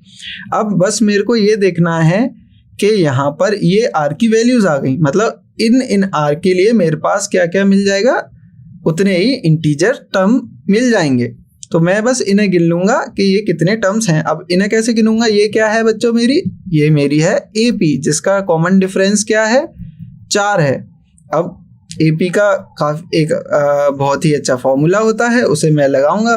क्या होता है फॉर्मूला, होता है कि अगर मेरे पास लास्ट टर्म दी हुई है जो कि है 680, वो क्या होती है फर्स्ट टर्म हो गई 0 plus n-1 into common difference होता है 1 4, यहाँ पे है 4।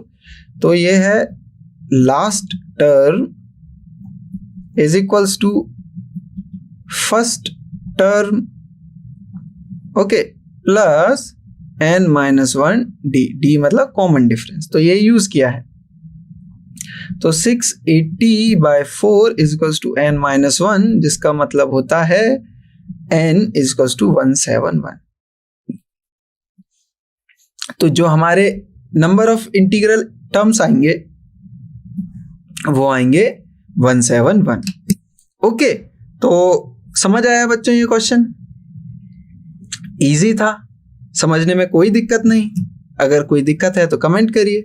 यहाँ पर सिर्फ एक ही चीज का आपको ध्यान रखना है, वो क्या है, जब भी आप ए और बी लें, ए मतलब ये और बी मतलब ये, और जो भी फिर हमें जैसे यहाँ हमने सिंप्लीफाई किया, ये वाले पार्ट को जब हमने सिंप्लीफाई किया, और फिर हम क्या करते हैं जो आर की जो टर्म्स हैं उन्हें बाहर कहीं अलग से लिख लेते हैं, जैसे हमने यहाँ पर लिखा। फिर उनका क्या करते हैं, डिनोमिनेटर में जो भी टर्म्स हैं उनका एलसीएम ले लें, ठीक है। जितना भी एलसीएम आए फिर क्या करते हैं हम 0 से शुरू करते हैं, एलसीएम जितना भी आए नेक्स्ट टर्म वो लेते हैं यहाँ पे 4, फिर उतना ही ऐड करते जाते हैं। मतलब ये जो एलसीएम आता है वो हमारा एपी का टर्म होता है, सॉरी एपी का कॉमन डिफरेंस आता है, और एपी हमारी 0 से शुरू होती है, कॉमन डिफरेंस हमें पता ही है। अब बात आती है लास्ट टर्म क्या रहती है। लास्ट टर्म यहाँ पे हमारी 680 है, ठीक है। अगर ये नंबर कॉमन डिफरेंस से डिवाइड हो रहा है तो वही की वही वो हमारी क्या होती है लास्ट टर्म होती है। अगर नहीं डिवाइड हो रहा होता है तो हम क्या कर देते हैं, जो भी रिमाइंडर आ रहा होता है उतना लास्ट टर्म में से माइनस कर देते हैं और यहाँ पर लिख देते हैं। ओके, तो फिर क्या करते हैं, फिर हम एपी का फॉर्मूला लगाते हैं जिससे कि हमें नंबर ऑफ टर्म्स निकल के आ जाए, और वही क्या होता है हमारा आंसर होता है।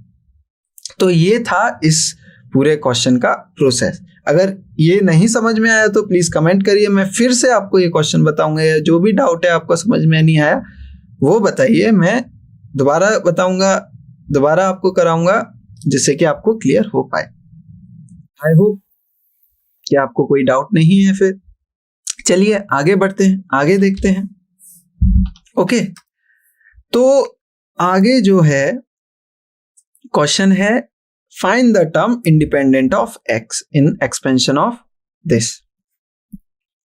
अब हमने एक क्वेश्चन किया था जिसमें हमसे कोफिशिएंट पूछा गया था, क्या कोफिशिएंट था, x की पावर 5 का ये कोफिशिएंट था, सॉरी ये इसका हमें कोफिशिएंट ढूंढना था। तो इस क्वेश्चन का सेम ही लॉजिक है करने का। तो मैं ऐसा मानता हूं कि आप ये क्वेश्चन कर लेंगे। अगर ना हो तो हम नेक्स्ट लेक्चर में मिलेंगे और इस क्वेश्चन के बारे में बात करेंगे। जो भी मैं आपको होमवर्क दे रहा हूं वो आपकी जो मैंने जितनी भी प्रॉब्लम्स कराए उनको ही यूज करके ये सारे क्वेश्चंस हो जाएंगे। मैं ये क्वेश्चन इसीलिए भी दे रहा हूं कि आप प्रैक्टिस भी कर सकें। मतलब जो मैंने करा दिया वो तो आप कर ही लेंगे, अब समझ में आ गया। अब लेकिन उनकी प्रैक्टिस भी तो बहुत ज़रूरी है ना, इसीलिए उनके सिमिलर बेस्ड मैंने आपको क्वेश्चन दिए हैं जिससे कि आपको क्वेश्चंस का कॉन्सेप्ट जो है, जो लग रहा है वो आ जाए, क्लियर हो जाए। अगर आपने ये कर लिया मोर देन इनफ, ठीक है। तो आई होप आप ये क्वेश्चन भी करें। ओके, ये क्वेश्चन क्या है आपके लिए, होमवर्क है। हिंट मैंने दे दिया है, आप इस क्वेश्चन को रिफर कर सकते हैं जिसमें हमने क्या किया था, x की पावर 5 के कोफिशिएंट को निकाला था। अब इस क्वेश्चन में बोला है इंडिपेंडेंट ऑफ x रखना है, मतलब हमें क्या ढूंढना है, हमें ऐसा टर्म ढूंढना है जहां पर x की पावर क्या रखनी है, हमें 0 रखनी है। ये रहा आपके लिए इस क्वेश्चन का हिंट। ओके, नेक्स्ट क्वेश्चन पे जाते हैं। सेम, ये अब क्वेश्चन कैसे सेम है, इसमें क्या पूछा है, नंबर ऑफ इर्रेशनल टर्म्स। ये सेम ऐसे है कि अभी जस्ट क्वेश्चन आया था कि नंबर ऑफ इंटीग्रल टर्म्स ढूंढनी थी, इंटीग्रल टर्म्स ढूंढनी थी। अगर आप जनरल फॉर्म याद रखें जो कि होती है r0 से n तक, NCR a n माइनस r b r, हमें बोला जाता है क्वेश्चन में कभी कभी कि हमें ऐसे टर्म्स दो जहाँ पर क्या है इंटीग्रल वैल्यूज हों। तो उसके लिए हम क्या करते हैं, इनकी पावर्स लेते हैं, उनको क्या करते हैं, उनको r जो टर्म है वो जिसमें भी आती है उनको अलग लेते हैं, उनका डिनोमिनेटर का एलसीएम लेते हैं, फिर एक AP बनती है, उस AP के लास्ट टर्म तक जाते हैं और उन AP में कितने टर्म्स हैं एक फॉर्मूले का यूज करते हैं AP के, और हमें हमारा आंसर मिल जाता है। सेम लॉजिक यहाँ है, वो ऐसे कि हमें इर्रेशनल टर्म्स पूछा है। इर्रेशनल टर्म्स मतलब यहाँ जितनी भी, सबसे पहले तो ये बात ध्यान रखिए कि जो r होगा वो 0 से n जाता है, ठीक है। क्या कभी r n से बड़ा जाएगा, नहीं जाएगा, क्योंकि हमें साफ साफ दिया हुआ है 0 से n लेना है। जब 0 से n लेना है तो क्या आप मेरे को बता सकते हैं a की या b की ऐसी कोई कभी पावर बन सकती है जो कि नेगेटिव बन जाए, मतलब a की पावर है n माइनस r, क्या कभी ऐसा हो सकता है कि n माइनस r जो है आंसर जो है वो नेगेटिव आंसर आए? नहीं हो सकता। क्यों नहीं हो सकता, r जो है हमारे या तो n है या n से छोटा है, तो बड़ा ये क्या है, बड़ा माइनस छोटा, तो ये हमेशा क्या आता है, या तो 0 आएगा या पॉजिटिव आएगा, तो नेगेटिव तो आएगा नहीं। तो इसका मतलब ये नेगेटिव कभी नहीं आएगा, ठीक है। अब नेगेटिव तो आएगा नहीं, इस चीज का आप ध्यान रखिए कि पहला पॉइंट तो ये नेगेटिव नहीं आ सकता कभी भी, ठीक है। मतलब a जो है a ही रहेगा, कभी भी 1/a नहीं बन पाएगा। ओके, सेम b के साथ। अब ये तो हो गई बात इसकी। अब हमने वहां इंटीग्रल वैल्यूज ढूंढी थी, यहाँ पे भी हम इंटीग्रल वैल्यूज ही ढूंढ रहे हैं। क्यों? क्योंकि इरेशनल होने के लिए हमें, अगर हमें मान लीजिए n माइनस r इंटीजर है कोई भी, जैसे 5 आ गया तो मैं a की बार 5 आ गई, ठीक है। मतलब ऐसे r ढूंढ लिए कि n माइनस 5 भी एक इंटीजर है और r तो है ही इंटीजर। मान लीजिए 6 आ गया तो a की पावर 5 आ गया, b की पावर 5 आ गया, तो ये तो मेरा कैसा बन गया, ये मेरा तो कैसा वैल्यू आ गया, ये तो एक इंटीग्रल टर्म होगी, ठीक है। जैसे कि हमने पीछे देखा कि a की पावर, यहाँ 3 की पावर कुछ थी, 5 की पावर कुछ थी, बस मेरे को सारा का सारा खेल क्या था, पावर्स का था। सारा का सारा खेल क्या था बच्चों, पावर्स का था। तो हमने क्या किया कि पावर्स को हमने ऐसे बनाना चाहा, हमने ऐसे आर उठाए कि जिससे कि पावर ही इंटीजर में आए, फ्रैक्शन में आई नहीं। अगर फ्रैक्शन में आ गई, मान लो 1/2 आ गई, तो फिर तो मेरा यहाँ पे 3 रूट का हो जाता, ये तो मेरा इरेशनल वैल्यू आ जाती। ठीक है, तो ये जो इरेशनल वाले क्वेश्चन है वो सेम है जैसा कि इंटीग्रल वैल्यूज जो हमने ढूंढी थी उसके जैसे। तो आई होप कि ये क्वेश्चन भी आप खुद से कर पाए, लेकिन इस क्वेश्चन में थोड़ा ट्रिक है। वही ट्रिक कैच करने के लिए मैं आपको क्वेश्चन दे रहा हूं। देखता हूं कितने बच्चे ये ट्रिक पकड़ पाएंगे। अगर आप अभी पकड़ पाए हैं तो कमेंट कर दीजिए। ओके अनुज नागर 1/17, ये आपने किस क्वेश्चन के लिए आंसर दिया है? अमित सिंह और अनुज नागर। तो हाँ, ये क्वेश्चन था, तो आई होप आप इस क्वेश्चन को कर पाए। ट्रिकी है बट मैं मानता हूं कि आप ये इजीली सॉल्व कर लेंगे। ठीक है, तो नेक्स्ट क्वेश्चन पे हम जाते हैं। नेक्स्ट क्वेश्चन हमारा क्या है? नेक्स्ट क्वेश्चन देखते हैं। हमारा नेक्स्ट क्वेश्चन कहता है कि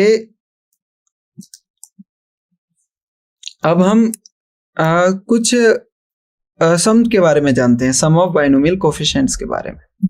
अब हमें पता था a प्लस बी की power n, a plus B की पावर n क्या होता है? जैसा कि हमने देखा था an, ओके, an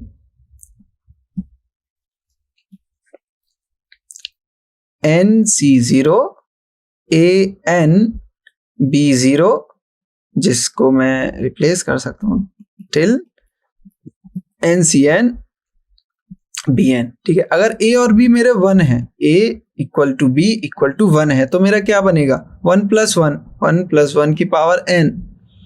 ठीक है, जिसका मतलब है 2। ठीक है, 2 की power n is equals to nc0 1 की पावर n।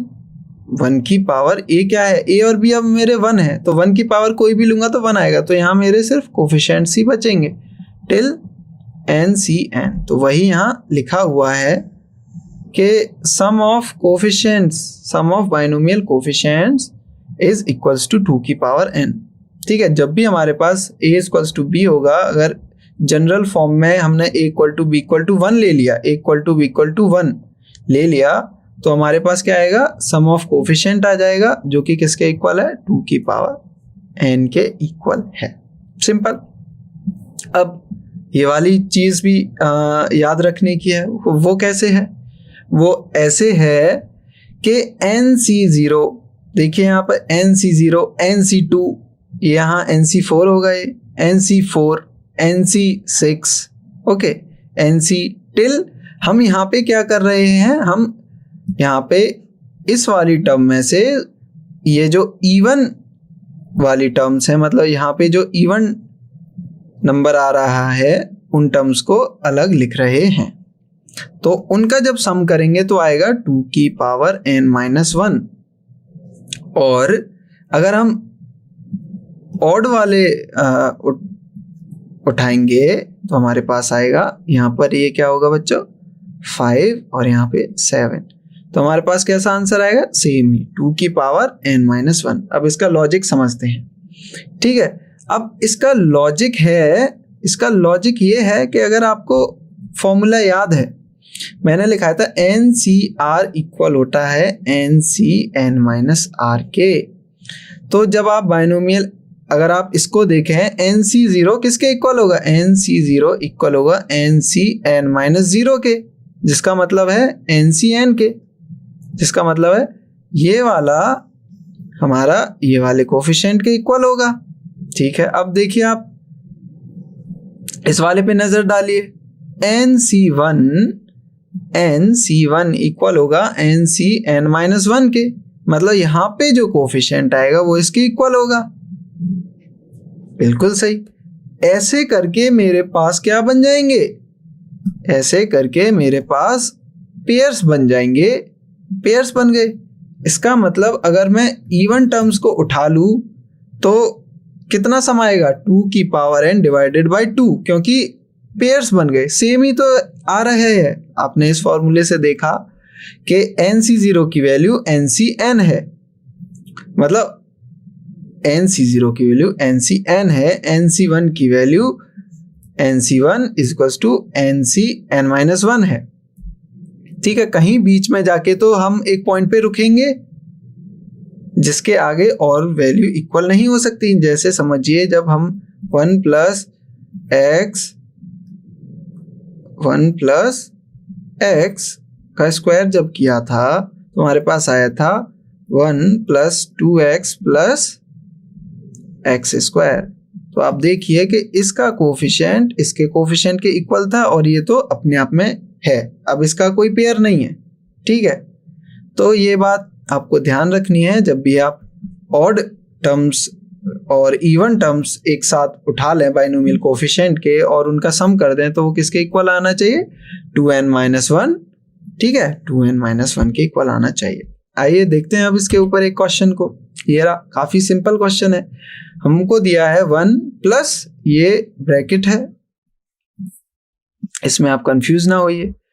ये दिया है 2 plus 49c1 plus 49c2 dot dot dot till 49c49। Okay, फिर दिया हुआ है 50c2 plus 50c4 till 50c50।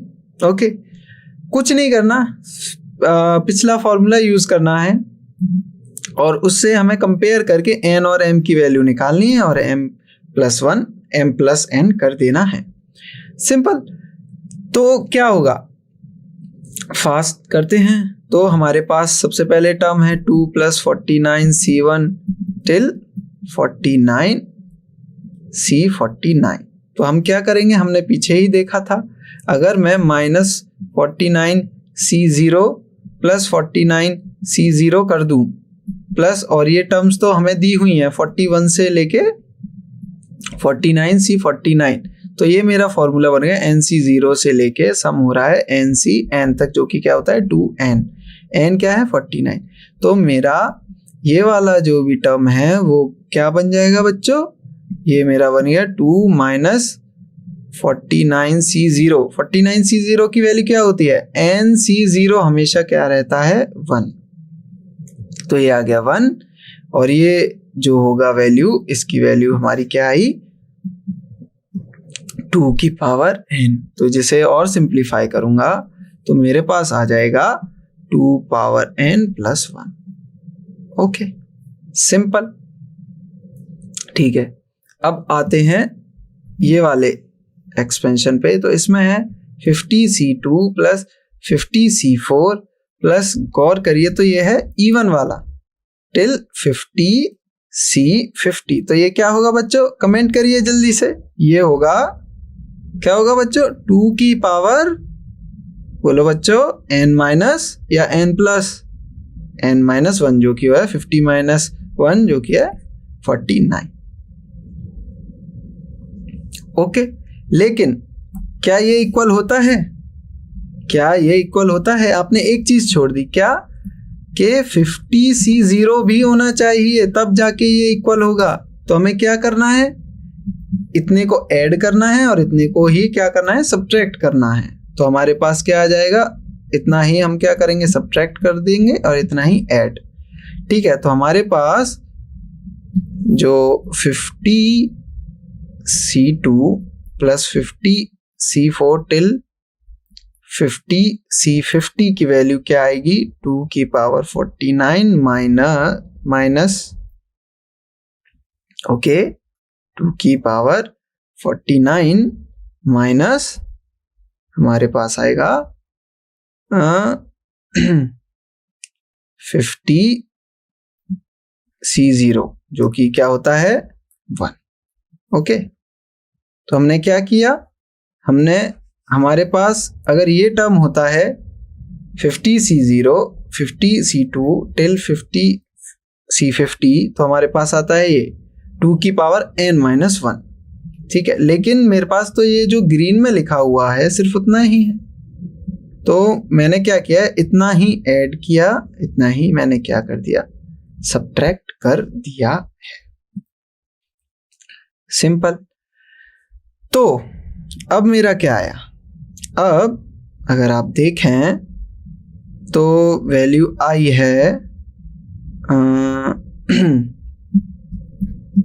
Plus minus minus 50C 0, जो कि था 50C 0। ओके, सिंपल, ये आ गया। अब ये दोनों टर्म कैसी हो रही है, मल्टीप्लाई हो रही हैं, ये टर्म और ये टर्म क्या हो रही है, मल्टीप्लाई हो रही हैं। 2n + 1 2n - 1 मल्टीप्लाई हो रही हैं, हमने कर दिया मल्टीप्लाई। तो ये कैसी फॉर्म बनी, ये फॉर्म बनी a + b a - b, जो कि क्या होता है a² - b²। तो हम क्या करेंगे, ये लिख देंगे 2, यहाँ पे n जो है वो क्या है, n है हमारा 49, n है 49। तो 249 मीन्स 98 - 1², ये आ गया। अब ये टर्म क्या हो रही है, ये टर्म 1 के साथ ऐड हो रही है। तो हमने क्या कर दिया, ऐड कर दिया, कितना 1, तो ये आया था हमारा। तो 298 - 1 + 1 हमारा रिजल्ट आएगा 298। अब आप कंपेयर करें कि m तो होगा मेरा 1, क्योंकि 1 ही है इसके साथ, और n होगा 98। तो जो मेरा आंसर आएगा m + n वो आएगा 98 + 1 99। ओके, आई होप ये समझ में आया हो आपको, काफी इजी था। चलिए बढ़ते हैं नेक्स्ट प्रॉब्लम की ओर। ओके, तो प्रॉब्लम नहीं है, ये एक एक्सप्रेशन है जो आपको, ये जो फॉर्मूला है आपको याद रखना ही रखना है। इस पे क्वेश्चन आते हैं, अगर आप इसे मैन्युअली करने लगेंगे तो बहुत टाइम लगेगा। अगर आपको ये याद होगा तो आप बहुत ही जल्दी अपना क्वेश्चन को सॉल्व कर लेंगे और अपने लिए टाइम बचाएंगे और उस टाइम को किसी और क्वेश्चन पे यूज करेंगे। ये क्या कहता है, अगर हम मेरे पास MCR NC0 मतलब m और n दो अलग अलग टर्म है, फिर MCR × NC0 plus MCR - 1 NC1, ये हो रहा है। आप एक चीज ऑब्जर्व करिए इस फॉर्मूले में कि इनका सम हमेशा R आ रहा है ना, R मतलब ये आ रहा है, इनका सम ये आएगा। तो आप याद रख सकते हैं ऐसे कि आपको क्या करना है, आपको अगर ऐसा दिया हुआ है कॉन्टिन्यूस कॉन्जिक्यूटिव वे में कि यहाँ पे दो अलग अलग टर्म्स दी हों जो बार बार रिपीट हो रही हैं, फिर यहाँ पे ये मान लीजिए ये 0 से शुरू हो रहा है और यहाँ पे R- ये कोई भी R हो सकता है, R - 0 हो रहा है, फिर 1 आ रहा है, फिर R - 1 आ रहा है, ऐसे करते करते यहाँ पर R आ गया, यहाँ पर 0 आ गया। तो आप क्या करेंगे, तो आप करेंगे कोई भी दो टर्म ले लें, उनका ये ऐड कर दीजिए जो कि यहाँ आ रहा है, ठीक है, ये आ गया। और ऊपर वालों का भी क्या करना है, ऐड करना है। तो वो नीचे और ऊपर दोनों का ऐड करना है और अपनी अपनी जगह लगा देंगे, तो हमें क्या मिल जाएगा हमारा। ऐसे इस फॉर्मूले को आप याद कर सकते हैं। क्वेश्चन देखिए कितनी जल्दी से हो जाते हैं अगर आपको ये याद है तो क्वेश्चन में दिया हुआ है 6CR 6C 6 - R, ठीक है, ये सम हो रहा है R0 से 6 तक। तो आपने कुछ नहीं किया, जैसा फॉर्मूले में था तो आपने पहले ये ऐड कर दिए जो कि 12 आए, फिर इनका सम जो भी है वो क्या आया है, ये आएगा हमारा 6। तो ये भी क्या हो जाएगा। अब आपने देखिए कितनी फास्ट आपने इसको इवेल्युएट कर लिया। ओके, तो चलिए नेक्स्ट पे जाते हैं। ओके, तो नेक्स्ट क्वेश्चन देखते हैं अब। तो हमारा नेक्स्ट क्वेश्चन क्या है, नेक्स्ट क्वेश्चन है ये सेम है, आई होप आप इसको भी कर लें, सेम ही फॉर्मूले पे बेस्ड है, सेम ही कॉन्सेप्ट यूज हो रहा है, ये भी आपके लिए होमवर्क है। ओके, नेक्स्ट क्वेश्चन पे चलते हैं, इसमें कोई ट्रिक नहीं है, बहुत इजी है, आई होप आप कर ही लेंगे। तो नेक्स्ट क्वेश्चन जो है, नेक्स्ट क्वेश्चन है हमारा ये। तो द कोफिशिएंट ऑफ x की पावर 11, ओके, x की पावर 11, तो हमें क्या ढूंढना है, इसका कोफिशिएंट जानना है, ठीक है। तो इसको कैसे करेंगे, सबसे पहले तो हम अपनी टर्म्स को अच्छे से जानते हैं। हमारी टर्म्स है 1 minus 2x plus 3x square, 1 plus x plus 11, okay. अब क्या करेंगे, अब अगर देखें आप, अब हमें चाहिए x की पावर 11, उसके कोफिशिएंट्स चाहिए। अब x की पावर 11 कब बनेगी, अगर मैं इसका एक्सपेंशन करूं, अगर मैं इसका एक्सपेंशन करूं, ठीक है, तो उसमें मेरे पास क्या टर्म आएगी, उसमें मेरे पास x की पावर 11 वाली भी टर्म आएगी, उसका कुछ कोफिशिएंट होगा, x की पावर 10 वाली भी आएगी, उसका कुछ कोफिशिएंट होगा, और x की पावर 9 वाली भी आएगी, उसका भी कुछ कोफिशिएंट होगा। अब मैंने यही क्यों चूज की, इसीलिए क्योंकि अगर इसमें x की पावर 11 वाली आई तो वो मल्टीप्लाई 1 से होगी, तब भी मेरा कोफिशिएंट क्या बचेगा, x की पावर 11 अगर यहाँ से आएगी तो वो मल्टीप्लाई 1 से होगी, तो उसका जो भी कोफिशिएंट होगा वो भी कोफिशिएंट x की पावर 11 का ही तो कोफिशिएंट बनेगा, बिल्कुल सही। तो उसका क्या कोफिशिएंट होगा, जब भी मेरे पास x की पावर 11 है तो मेरे पास होगा 11c11, ओके। क्यों, क्योंकि मेरी जो जनरल फॉर्म बनेगी वो क्या है, 0 से 11 गया। अब NCR होगा, a क्या है, 1 है, 1 की कोई भी पावर वो हमेशा 1 रहता है, और b क्या है, x है, x क्या आएगा, r आएगा।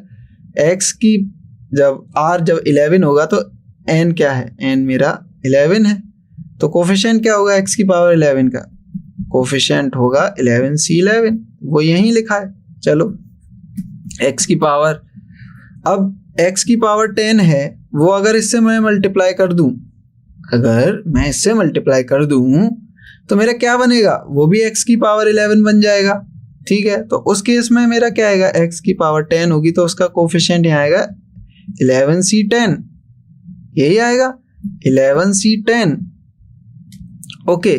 तो वो मल्टीप्लाई किससे हो रहा है, -2x से, तो -2x से जब मल्टीप्लाई होगा x की पावर 10 तो कॉमन क्या आएगा, उसमें भी क्या पावर लग जाएगी, x की पावर 11 लग जाएगी। तो मैंने ये x की पावर 11 को क्या करा है, पहले से ही कॉमन ले रखा है, कॉमन, क्योंकि मेरे को सिर्फ कोफिशिएंट चाहिए, कोफिशिएंट मतलब ये वाला पार्ट, ये मेरा कोफिशिएंट पार्ट चल रहा है, ओके।